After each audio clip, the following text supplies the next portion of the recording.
Okay, Assalamualaikum warahmatullahi taala wabarakatuh dan selamat pagi sekali lagi bersama dengan saya Cikgu Abdullah di channel Fizik Tingkatan 5. Okey, hari ini saya akan bincang soalan kertas model SPM, soalan graf dan soalan pantulan dalam penuh.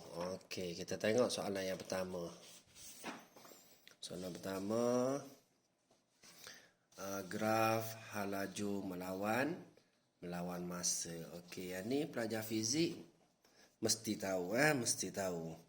Okey, ada dua graf sahaja yang pelajar belajar. Okey, yang pertama sekali graf sesaran masa sesaran unit diameter masa unit dia saat. Okey, kecurunan ni menunjukkan halaju. Yang ni pelajar perlu tahu dah. Okey, semasa menjawab soalan ni pelajar boleh terus study berkaitan dengan definisi sekali lah. Okey, kita tengok sesaran melawan masa dan lagi satu graf halaju. Cikgu ringkaskan halaju V. MS -1 melawan masa. Okey, kecurunan ni menunjukkan pecutan. A lah cikgu sebut. Pecutan. So luas graf, luas menunjukkan jarak ataupun sesaran. Tu pelajar perlu tahu dua graf. Yang pelajar belajar dalam fizik dah. Dan matematik tingkatan 5 pun soalan yang sama. Cuma istilah yang berbeza lah. Okey, kita tengok soalan yang pertama. Nyatakan kuantiti fizik yang diwakili oleh kecerunan. Okey, contoh terus kat sini lah. Okey, kecerunan ni mewakili apa? Ni graf apa? Halaju melawan masa. So, kecerunan ni menunjukkan pecutan, acceleration. Okey, so pelajar boleh tulis kat sini kecerunan graf pecutan. So pecutan ataupun acceleration. Okey. Yang kedua, luas di bawah graf menunjukkan luas graf ni. Okey, menunjukkan sesaran.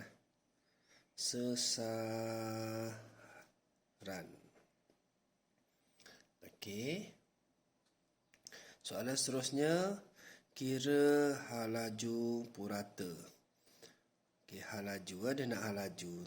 Tapi dah ada perkataan purata. Kita tahu halaju sama dengan jarak bahagi dengan masa. Kalau perkataan purata, so jumlah jarak bahagi dengan jumlah masa. So macam mana nak kira jumlah jarak? So pelajar perlu kira jarak ni jarak A, ni jarak B, ni jarak C. So kena kira lah luas dia. So luas yang pertama kita cari A dulu Cikgu contoh kat sebelah lah. A 5 kali 4 20. So 20 bahagi 2 10 Okey, untuk A segitiga lah 1/2. Tapak darab dengan tinggi dia 4.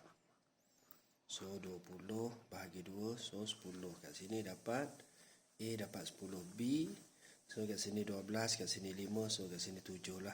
7 kali 4 20. B 7 kali 4, so 28. Okey, kat sini 28, kat sini 10, kat sini 2 kali 4 8. 8 bahagi 2, so 4. So kita kena tambahlah semua. So bila pelajar tambah 10 tambah 28. Okey, 38 tambah 4, so 42. 42 jarak dia bahagi dengan masa, total masa 14. So pelajar boleh tekan kalkulator. Okey, pelajar tekan kalkulator dapat 3 ms -1. Kenapa -1? Dia adalah halaju. Mudah je. Okey, untuk soalan 1 ni pelajar boleh review macam-macam prinsip ataupun konsep fizik yang ada lah. Contoh dia, okey, apa dia definisi pecutan. So definisi pecutan, laju bagi dengan masa apa-apa. Okey, definisi pecutan, cikgu contoh ingat sini ya. Pecutan laju bagi dengan masa. Okey, apa-apa saja dibagi dengan masa mesti ada perkataan kadar. So kadar perubahan laju. Laju. Senang je. Okey, lagi apa yang pelajar boleh fikir? Apa dia sesaran? Sesaran jarak yang paling dekat. Okey, apa lagi konsep fizik? Ada kuantiti fizik. Ni biasa soalan ditanya. Apa dia kuantiti fizik? Kuantiti yang boleh diukur. Yang boleh diukur. Okey, lagi apa lagi yang pelajar boleh review? Okey, ni yang pertama lah. Okey, soalan sesaran, soalan hal laju melawan dengan masa. Okey, soalan yang kedua. Cikgu bincang dua soalan Okey, soalan yang kedua, kita tengok gambar dia.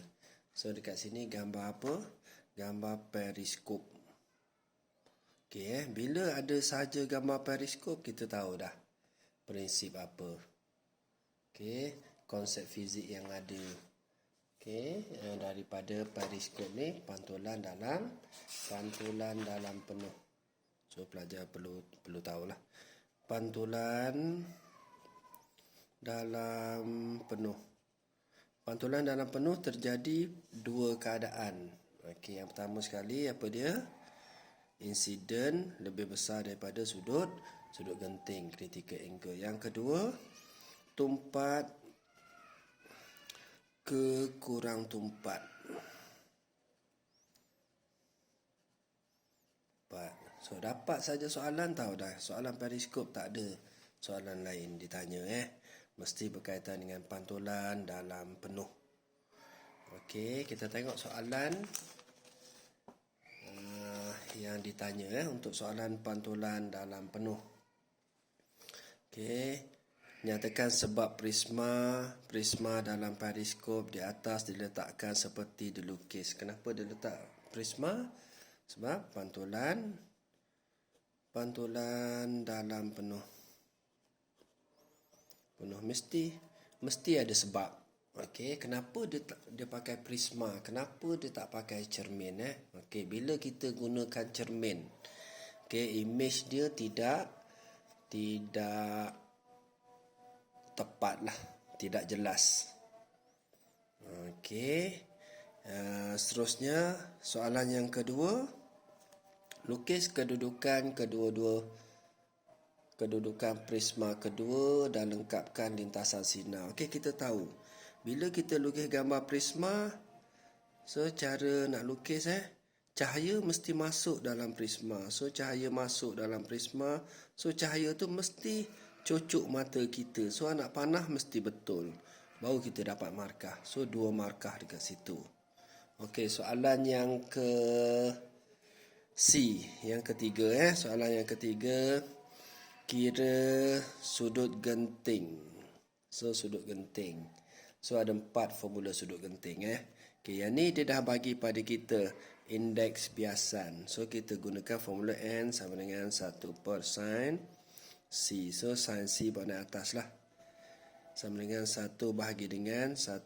Sebab dia dah bagi indeks biasan, dia bagi N 1.5, 2C sama dengan sin inverse. Okey, 1 bahagi dengan 1.5, 2. So bila pelajar tekan kalkulator, pelajar akan dapat sudut genting 41 darjah 14 minit. Okey, sudut genting dia tak ada definisi lah. Dia tak ada unit. Okey, itu saja daripada cikgu. Cikgu bincang 2 soalan dulu. Okey, lepas ni cikgu akan sambung soalan yang ketiga dan keempat lah. Okey, itu saja daripada cikgu. Terima kasih.